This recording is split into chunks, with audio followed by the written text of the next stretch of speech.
All right, yes. We're going to take questions from the judges first. Okay. So they have priority. And you're right. Okay, sure. I remember seeing it in your original pitch. It looked like it was side scroller, and you guys moved over into this to like an isometric kind of view. Is there a reason why? Originally, we were planning on doing a top-down. I think that probably just wasn't communicating the visuals we used in the proposal.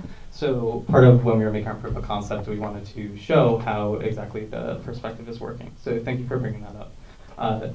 As for why, I think part of it is we wanted to have an emphasis in the combat on both player movement and positioning, more so than would come up with something like a platformer or whatever, to have that whole 360 degree movement to play with, as well as in the design.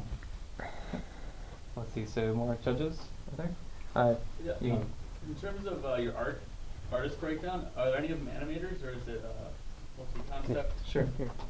Well, I'm an animator, first off. And we have 2 animators right now that are not me. Hopefully we'll get some more, but yeah. Awesome. Great. Sure. Oh, yeah. So for the gameplay and the aesthetic integrating with each other, how does your Howie come into play for gameplay purposes? Yeah, sure. So we didn't really explain it in this presentation, but we have been kind of going through a few different iterations of what that could look like. Our one that we're kind of leaning towards right now is maybe having Yarla being a deployable thing. So basically, like you'd press a button, and you could set up somewhere with Yarla who would be slower. But if you want to run around as Howie, because he's like a weak character, you know, and like dodge stuff, you could do that too. So it'd be like run to an area, run across the screen, set up, and then go into combat, then run across again, like and set up again. Okay. Yeah. Any more judges' questions? Yes. So it seems to me that you're creating a really interesting piece of media about the difficulty of adolescence. Mm-hmm. And there's a metaphor here, and I'm trying to figure out what it is. If there is one, it's being varied by the kind of typical gameplay that Yarla engages in. And I was kind of wondering why Yarla just fights to become the biggest, baddest demon. Why aren't there other kinds of behaviors that Yarla can engage in that perhaps are a little bit more interesting?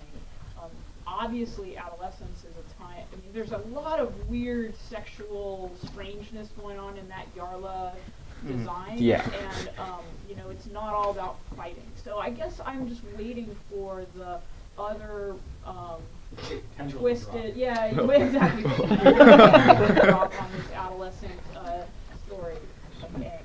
Okay. Well, I mean, okay. So in terms of what we have in place right now, obviously this design is kind of evolving still as we're going through it. But what we have in place right now, I feel like our main transformation mechanic has a lot of parallels to how puberty works and kind of adolescence and changes. So I think that's kind of one way it kind of ties in with the narrative. We just have Yarla in this current iteration as kind of like this unknowable, like kind of evil. But as the story goes on and stuff, she'll kind of you'll see the interplay between her and Howie working out a little bit better, and they'll kind of their goals will kind of merge. Okay. So yeah. Okay, that's interesting. Yeah. Yes. One thing that you said that just made the hairs stand straight up on the back of my neck was that if you were able to find more people for your cohort, for your team, that you would expand the scope. But if anything, I think that you probably have too much scope for the amount of time that you want. And as I'm sure most of your colleagues here in this room would state, is that managing more people is not necessarily easier than managing Yeah, less people. it's true. Sure. Do you want to take that one? You want to take it? Yeah. Yeah. So of course, having worked in teams before, we understand how things can go wrong and scope can become downsized or not necessarily meet the goals. I think what I was saying with appropriately is that if the opportunity does arise, we might try to maybe get a bit more in depth with like enemy AI or something. But of course, always making sure that we reach the goals we set for ourselves at this moment. So thank you for your concern, and we'll definitely keep that in mind. Any more judges? Yeah, please. Oh, okay. Sorry, Paolo. How's the narrative shown in the game? Is it in-game cutscenes or 2D cutscenes? Do you want me to?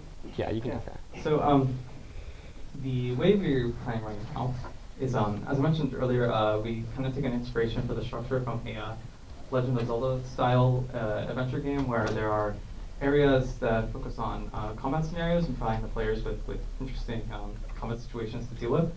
But within that, interspersed within a world that has non-playable characters the player can interact with. You know, here it's of world building details or tips and tricks for the game itself. Something that goes within that adventure framework. So hopefully we don't even have to use cutscenes, maybe besides beginning intro, something like that, but focus on the gameplay mostly itself and delivering the narrative through that interactable world. More questions? Sorry, if you have your hand up. I can see Good right time now. for one more. You know, there's some seats down here in front too. If there's a seat, an open seat next to you, someone people should raise their hand, by the way. Right in the front. So seats, people would be great. Not to Okay. everyone.